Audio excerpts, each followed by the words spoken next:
Was serdecznie ponownie na moim kanale. Na początku chciałabym Was poprosić, żebyście zamknęli oczy. A może lepiej nie, musicie ten filmik oglądać. Ale przynajmniej sobie wyobraźcie sobie ten moment, kiedy jesteście na internecie i tak sobie właśnie scrollujecie przez te wszystkie piękne grafiki, nowe potencjalne kostiumy, tutaj będzie cosplan, tu będzie cosplan. I są te postacie, które są po prostu, no takie, no robicie po prostu strój od razu, tylko proszę kasę na piankę i ja robię to. Tylko że niestety potem wpada się na ten problem, kiedy ta piękna postać ma broń, która może być większa od nich i po prostu te bronie są ogromne i każda kolejna jest coraz większa i taka po prostu absolutnie nierealistyczna i antygrawitacyjna i w ogóle jak to się w ogóle trzyma? Jak to masz to jedną ręką trzymać, kiedy na siłowni byłeś 5 lat temu i w ogóle twoje oceny z WF-u są straszne, więc w tej ręce nie ma mięśni. Więc jak trzymać tą wielką broń? Myślę, że tym filmikiem mogę Wam trochę pomóc.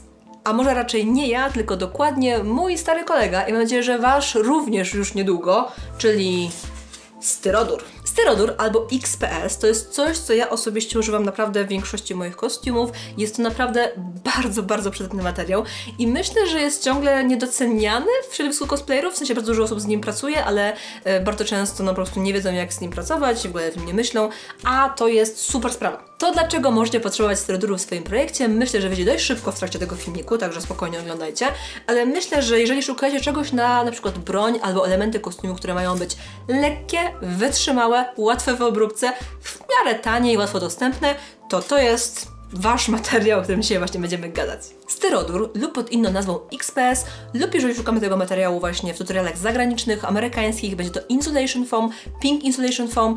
To jest materiał, który jest pochodną styropianu i możemy raczej szukać go w materiałach do ociepleń budynków. Ten materiał sam w sobie nie jest toksyczny, więc jeżeli macie w planach się na przykład wytarzać w basenie ze ślinkami styroduru, to bawcie się dobrze, ale myślę, że podczas pracy z nim na przykład przy cieple, przy wypalaniu albo na przykład przy szlifowaniu tego materiału, konieczna raczej będzie maska i otwarte pomieszczenie, jakaś wentylacja, ponieważ jak bez jego opary lub właśnie dym, który z niego będzie wylatywał, będzie na pewno toksyczny. Ten materiał możecie kupić w Polsce, na przykład w sklepach budowlanych, właśnie w jakichś hurtowniach takich materiałów, czy na przykład też Castoramie.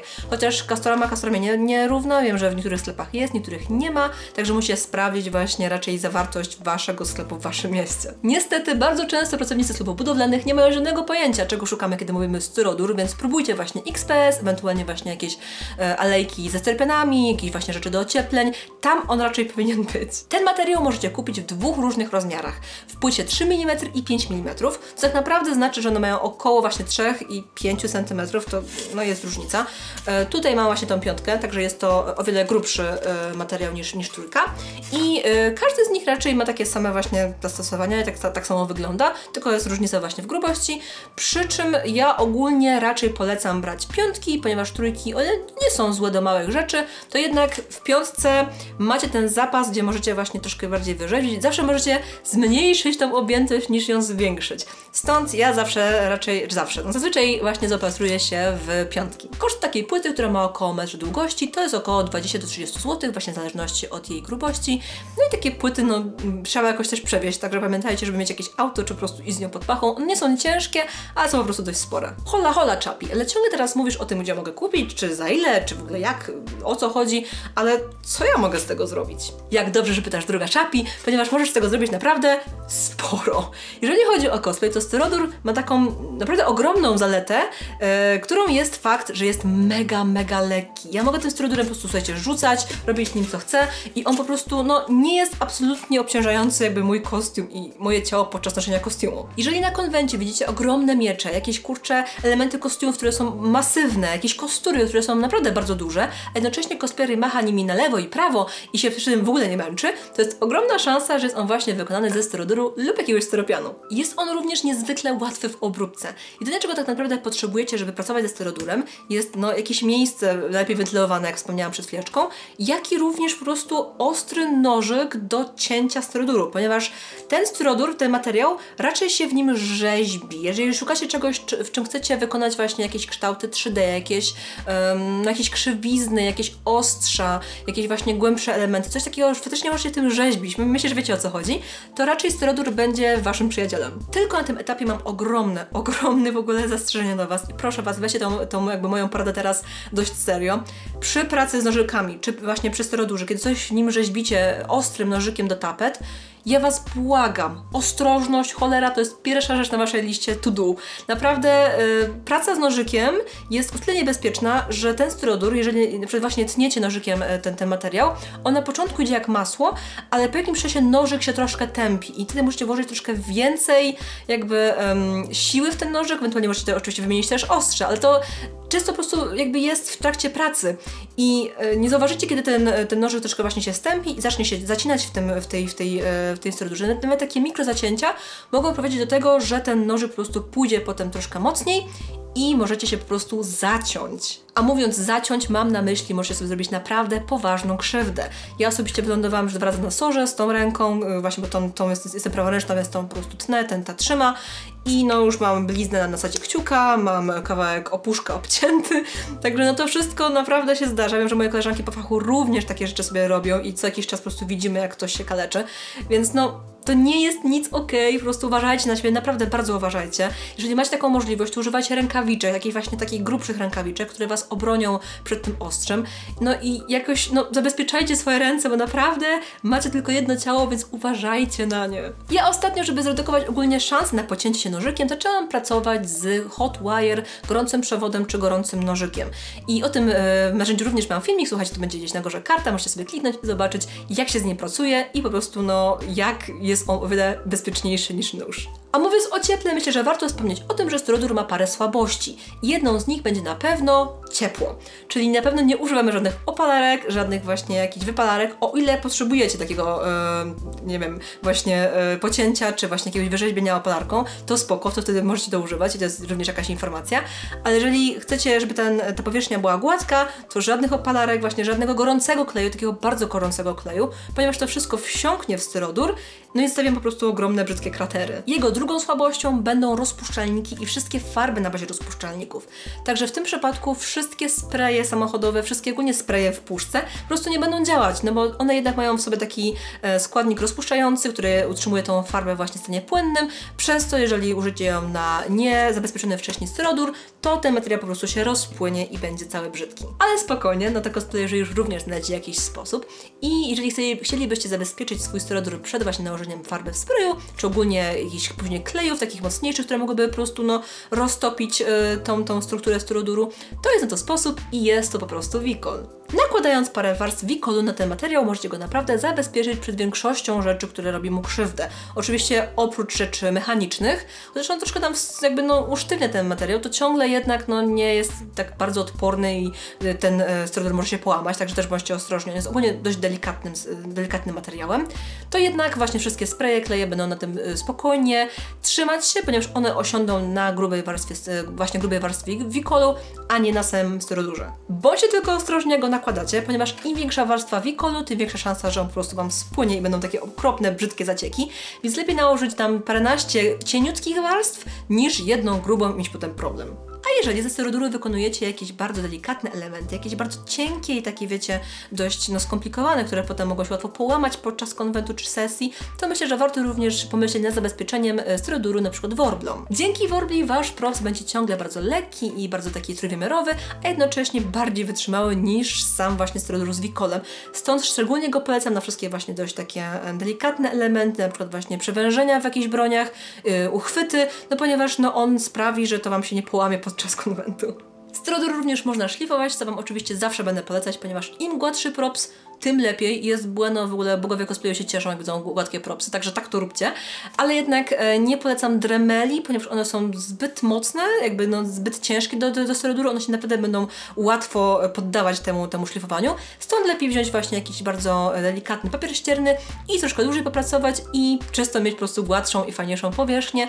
Tylko Was ostrzegam, koniecznie jakaś maseczka, ponieważ styrodur bardzo pyli i ten pył potem może Wam osiąść w Waszych płucach, czego bardzo nie chcecie, no bo to jest proszenie się o chorobę. Chyba już Wam powiedziałam wszystko w takich kwestii bardziej technicznych i takich teoretycznych, jeżeli chodzi o ten materiał. I myślę, że czas na to, żeby pokazać Wam go troszkę bardziej w akcji. I dzisiaj chcę Wam pokazać, jak wykonałam taki właśnie miecz do mojej Nero, którą mogliście oglądać w poprzednim filmiku z tamtego tygodnia, kiedy właśnie recenzowałam jej kostium. I ten miecz stwierdziłam, że chcę wykonać właśnie z bardzo lekkiego materiału, ponieważ jest on jakby troszkę jednoręczny i przez to chciałam sprawić, żeby... uderzyłam. Chciałam, żeby sprawić, żeby był właśnie leciutki w mojej ręce. I jak macie ochotę nauczyć się, jak takie mieczyki robić samodzielnie w domu, zapraszam Was serdecznie, oddaję głos drugiej Czapi, niech Wam pokaże, jak takie rzeczy się robi. Halo, halo Mietku, tutaj Czapi za ekranu i czas zająć tym wielkim blokiem styroduru, który sobie kupiłam. Na początku, żeby sobie troszkę ułatwić pracę, zaczęłam przeglądać internet w poszukiwaniu jakichś gotowych wykrojów takiego miecza. Udało mi się znaleźć jeden, który był dość wierny oryginalnej rewce i przy okazji był darmowy, więc po prostu go ściągnęłam i wydrukowałam. Oczywiście link tego szablonu i artysty będzie w opisie. Do wycięcia mojego wzoru z grubej płyty styroduru uznałam, że wykorzystam gorący nóż, o którym Wam właśnie wspominałam w filmiku nieco wcześniej. Pracowałam przy otwartym oknie i w ten sposób cały dym po prostu wyleciał na zewnątrz. Gorący nóż ma jednak taką wadę, że powierzchnia, którą wycina, jest dość taka falowana, karbowana, stopiona, stąd uznałam, że po prostu wygładzę ją potem nożykiem. Pamiętajcie, ostrożnie przy nożu, ja naprawdę nie chcę mieć potem waszych palcy na sumieniu. Miecz Nero jest naprawdę kosmiczny i przysięgam Wam, że na każdej rewce, na każdej innej figurce ten miecz miał różny kształt. Coś, co jest absolutnie kluczowe podczas tworzenia różnych ostrzy i mieczy właśnie ze styroduru, jest zaznaczenie sobie na linii grubości, gdzie jest połowa grubości styroduru. W ten sposób, gdy będziecie rzeźbić ostrze, możecie zatrzymać się na tej linii i utrzymać w miarę symetrię tego ostrza. Pamiętajcie również, żeby używać w miarę niezmywalnych markerów, ponieważ ten szablon może się zmyć, kiedy będziecie go dotykać palcami, a w taki sposób zatrzymać tę linię już w jednym miejscu.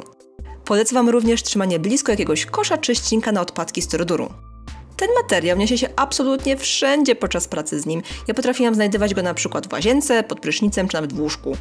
Bardzo ostrożnie zaczęłam ciąć. I nie tylko ze względu na to, że dość cenię sobie moje palce i fajnie byłoby je mieć w jednym miejscu, jak i również lepiej jest ciąć po prostu mniejsze kawałeczki, niż potem uciechać pół styroduru i mieć kłopot. Dopasowałam również moją rurkę PCV, która później była uchwytem. Wymierzyłam, gdzie ułożę ją w mieczu, po czym opracowałam ten kształt i wycięłam go nożykiem. W tym momencie możecie być nieco skonfundowani, ponieważ Czapi, ale mówię, że nie używam żadnego gorącego kleju na styrodur, a tutaj właśnie go używasz? O co, come on? Podtrzymuję moje słowa i ciągle mówię, nie używajcie niczego absolutnie gorącego na styrodur, ale kiedy podłączamy klej na ciepło do kontaktu, to on po prostu powoli się rozgrzewa. I kiedy jest on na takim najmniejszym stopniu rozgrzania, kiedy po prostu jest płynny, ale nie parzący, możemy po prostu go ciągle używać. I jak możecie sami zauważyć na tym obrazku, dotykam ten klej palcami, więc on naprawdę nie jest aż tak gorący. Nadszedł czas na szlifowanko. Są bardzo różne rodzaje materiałów do szlifowania, jak na przykład takie właśnie kostki do szlifowania, czy zwykły papier w arkuszach. Polecam delikatne, ale pewne ruchy papierem. Kolejny krok to wikol. Są naprawdę bardzo różne rodzaje wikolów i nie każdy wikol będzie pasować do zbroi, a nie każdy będzie pasować do mieczy. Stąd właśnie chcę Wam powiedzieć, że w projektach, które mają być sztywne, takie dość wytrzymałe i niekoniecznie muszą być elastyczne, raczej przydają się Wam takie marki wikolów, które po prostu będą sztywne na samym końcu. Jest parę sposobów na uzyskanie gładkiej powierzchni wikolu. Jak na przykład możemy używać po prostu nylonowych pędzli, które będą lekko wilgotne. Jak widzicie na obrazku, tu mam taki właśnie kubeczek, w którym jest woda, i ten pędzel sam w sobie jest już wilgotny na samym początku. Ważne są również cienkie warstwy wikolu, tak żeby nie było żadnych zacieków, jak i również po prostu ruchy ręką, które będą takie pewne, gładkie i długie.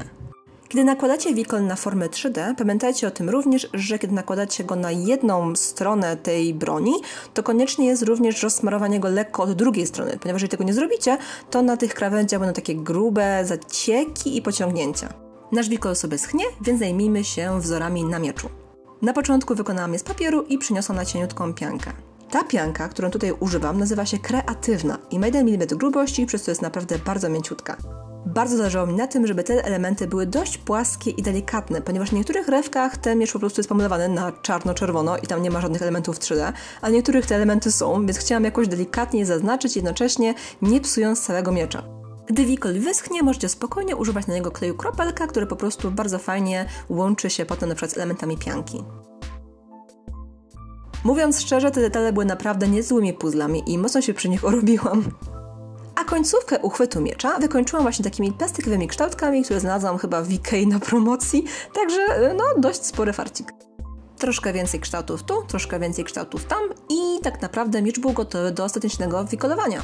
Położyłam ostatnią, delikatną i bardzo cienką warstwę Wikolu, tak żeby również pokryć nim nową piankę i następnie zaczęłam się zabierać za szlifowanie. Wikol możecie szlifować papierem wodnym, czyli takim naprawdę bardzo delikatnym, bardzo drobnym papierem ściernym, przez co właśnie ta powierzchnia będzie bardzo gładka na samym końcu. Gdy jesteście już zadowoleni z gładkości waszego Wikolu i ogólnie powierzchni waszego propsa, czas na malowanko. Przed tym jak użyjecie farb w sprayu, upewnijcie się, że Wikol wszedł na pewno w każdy zakamarek waszych propsów, ponieważ jeżeli tego nie sprawdzicie i gdzieś jest jakaś taka wolna przestrzeń bez Wikolu, to niestety farba raczej wyrze tam dziurę.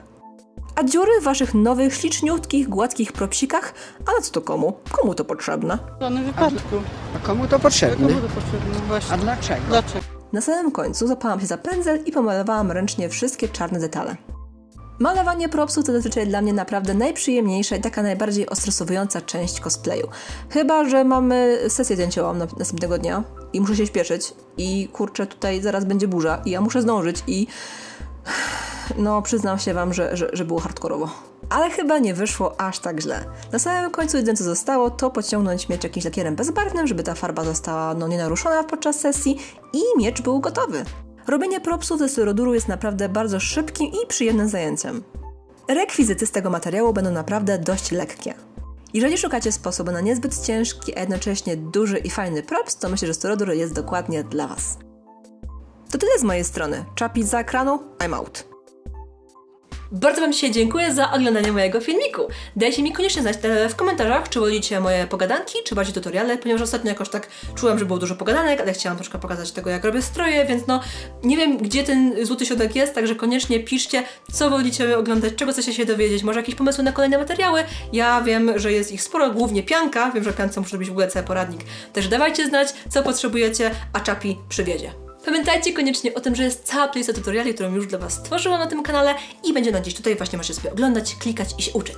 Z tej strony możecie mnie subskrybować, a z tej strony będzie mój Patronite, do czego was serdecznie zachęcam, ponieważ dzięki moim patronom jestem w stanie tworzyć kostiumy, jestem w stanie robić te super filmiki, nowe materiały, nowe narzędzia, także naprawdę bardzo wam dziękuję, jesteście debeściaki i w ogóle dużo miłości wam wysyłam. Trzymajcie się cieplutko, widzimy się już w środę, ponieważ moje filmiki wychodzą co tydzień, także cześć, do zobaczenia i pa!